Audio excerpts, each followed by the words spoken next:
Dans l'exercice ici, on va déterminer la concentration en phosphate de codéine contenue dans un sirop antitussif. Et cette analyse est faite par HPLC. La première info qu'on vous donne, c'est la densité de ce sirop, 1,25. On vous mentionne la concentration théorique de ce sirop, 0,3%, c'est une concentration massique. Et on vous explique que l'analyse est réalisée dans une colonne à phase inverse. Une phase mobile est constituée, on vous explique les constituants de cette phase mobile, le fait qu'on travaille avec un détecteur UV. Et alors on vous mentionne que c'est une calibration à un seul point qui est effectuée. À un seul point, ça signifie qu'on va devoir travailler avec une règle de 3. Elle est effectuée en utilisant une solution de référence contenant 0,0747% de phosphate de codéine. Et ceci vous donne un AUC de 84 732. Avant injection, l'échantillon de sirop est amené à 50 ml avec de l'eau, donc on a une dilution de notre sirop avant analyse, et l'AUC du phosphate de codéine provenant de l'échantillon est de 86 983. Et donc la question finale, c'est quelle est la concentration massique en phosphate de codéine du sirop qu'on doit exprimer en pourcentage masse-volume. Pour la résolution de cet exercice, la première partie, ça va être de calculer le facteur de dilution. Donc on a le calcul du facteur de dilution. Ce qu'on sait, c'est qu'on a 12,7063 grammes qui sont dilués à 50 ml. Donc on a cette masse-ci de sirop qui est diluée à 50,0 ml. Le sirop c'est un liquide, donc on va transformer cette masse en volume en ayant recours à la densité de notre sirop qui nous est fournie ici.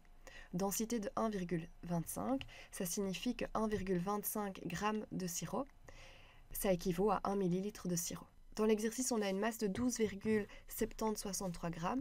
On va tout simplement réaliser une règle de 3. Donc 1 divisé par 1,25 fois 12,7063 g pour obtenir le volume en millilitres. On calcule ceci.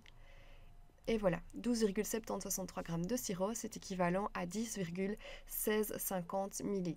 On sait dès lors que la dilution, elle a été réalisée à partir d'un volume de sirop égal à 10,1650 ml, donc ça a été dilué à 50 ml.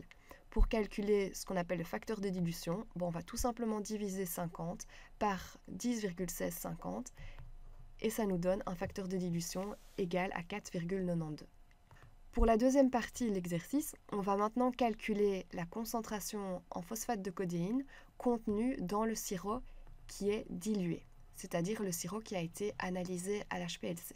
La solution de référence, elle a une concentration en phosphate de codéine qui est égale à 0,0647%. Et ça nous donne un AUC de 84 732. C'est ce qui nous était donné dans l'énoncé. Nous, on aimerait bien connaître la concentration en phosphate de codéine de notre échantillon de sirop dilué. On a l'AUC par contre, et l'AUC, on sait que c'est 86 983. On va tout simplement réaliser une règle de 3.